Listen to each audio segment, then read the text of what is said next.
ఉన్నాడంటే ఇది పరిశుద్ధాత్మ దేవుని కార్యం.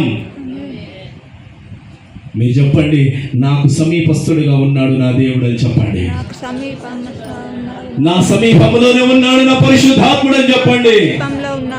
ఆ పరిశుద్ధాత్ముడి గురించి నేను సిగ్గుపడను అని చెప్పండి.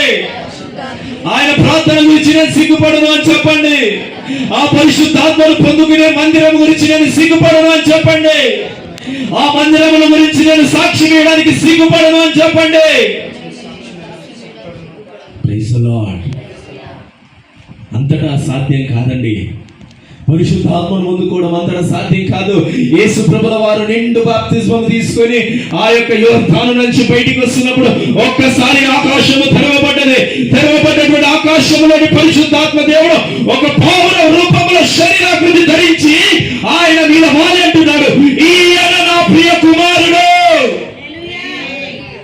ఈయన యందు నేను ఆనందించుచున్నాను.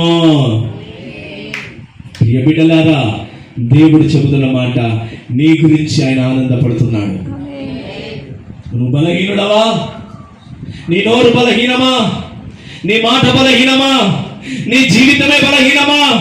ఇదిగో నీ వలన ఇతరులకు నెమ్మది లేకుండా వాటన్నిటి విడిచిపెట్టు. పరిశుద్ధాత్మ దేవుని నువ్వు స్థిరముగా పొందుకో.